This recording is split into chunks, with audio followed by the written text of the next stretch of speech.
Hello, welcome to the Daily English News program on Azərbaycan Televiziya with the most important events of the day. I'm Gülər Hətamova. In Turkey, search and rescue work continues. There is still hope that there are survivors under the rubble. 10 days have passed since a devastating earthquake in the broader country. Miracles continue to happen in the disaster zone. In Kahramanmaraş, 222 hours after the natural disaster, rescuers pulled out a 42-year-old woman from the rubble. A 77-year-old woman was rescued in Adıyaman 212 hours after the earthquake. In Hatay, after 209 hours, two members of one family were pulled out of the debris in Kahramanmaraş. After 205 hours, a woman survived. Turkish Interior Minister Süleyman Soylu made a statement to the press about the latest situation in the disaster zone. Also, a number of statements were made by the Minister of Foreign Affairs of the broader country, Mevlut Çavuşoğlu. According to the latest data, the number of victims of the devastating earthquake in Turkey reached 35,418 people. Number of wounded amounts to 195,962 people were evacuated from the disaster zone to other regions. Azerbaijani volunteers send an appeal to the First Lady of Azerbaijan, President of the Heydar Aliyev Foundation, Mehriban Aliyeva.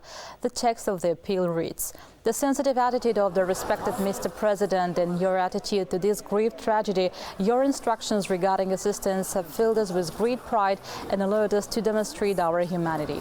We are very touched by your gratitude to everyone who joined the relief campaign launched to support the people affected by the earthquake, including many volunteers. We consider it our moral duty to be together with the people of Turkey, joining the action of humanitarian aid in which the entire Azerbaijani people is mobilized. We, the volunteers, are proud and honored to be part of these good deeds."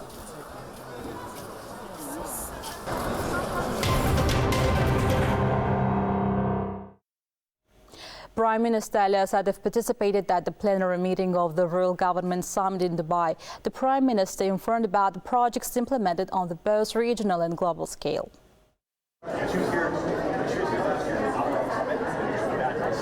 Azerbaijan conducts an independent and active foreign policy. As a result, our country is considered a reliable partner on the global scale. Prime Minister Ali Assadov stated this at the World Government Summit. He noted that Azerbaijan has liberated its lands after 30 years of occupation. The state of Azerbaijan, which always treats international law, its norms and principles with great respect and responsibility, is working diligently towards the establishment of peace, stability, cooperation and sustainable development in the region today. It was specially emphasized that Azerbaijan always stands in solidarity with countries in need and provides assistance to them.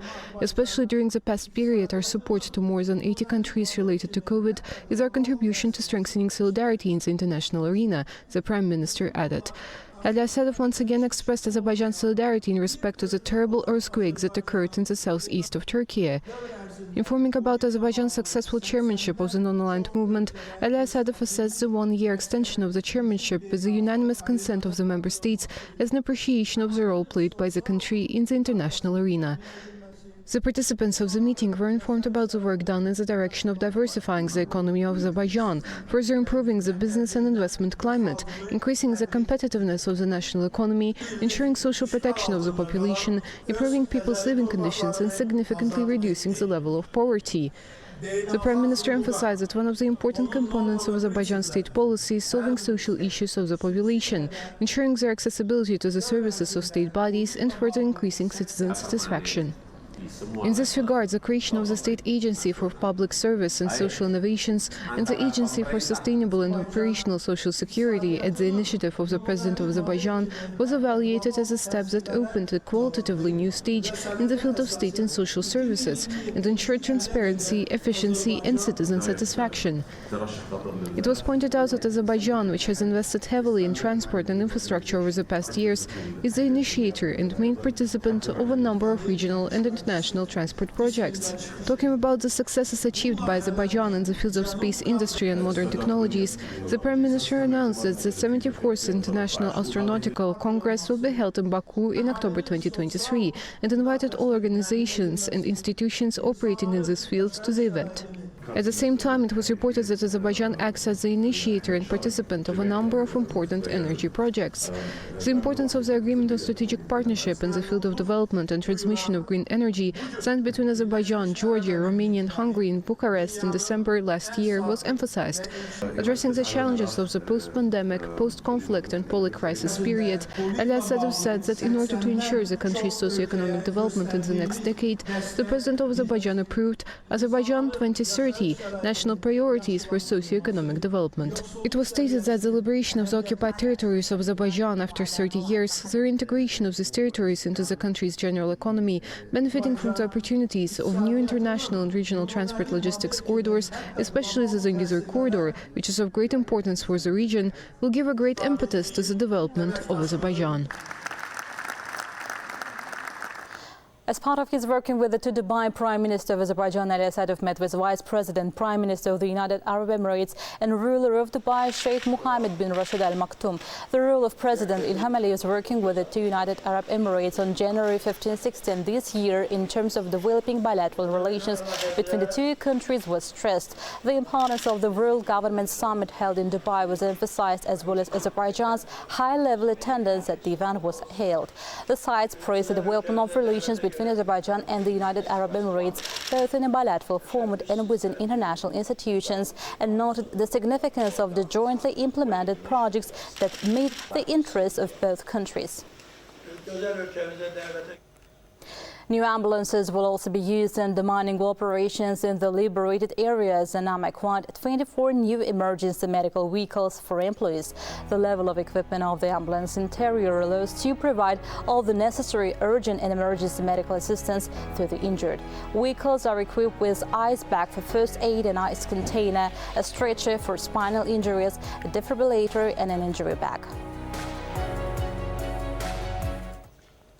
In the military units of the Azerbaijan Army deployed in difficult terrain and mountainous areas, necessary measures are being taken to unite service combat activities in all weather conditions.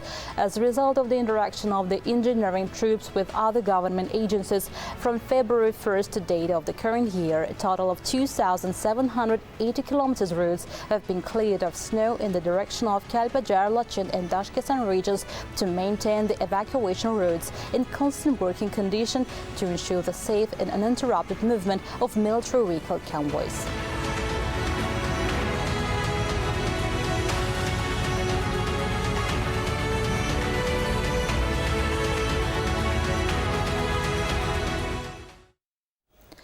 The report of the Ministry of Foreign Affairs of Azerbaijan on the involvement of children in the armed forces and armed groups by Armenia was circulated as a document of the United Nations General Assembly and the Security Council. The document exposed Armenia's actions against international law and involvement of children in use as a means of spreading ethnic and national hatred against Azerbaijan and our people. The document draws attention to the fact that Armenia grossly violates the provisions of a number of international conventions. The document included the appeal to the United Nations, its specialized institutions and respective mandate holders to ensure that Armenia is held liable in terms of international law and to put an end to the exploitation of children for illegal purposes. That was all for today. Thank you for being with us. Goodbye.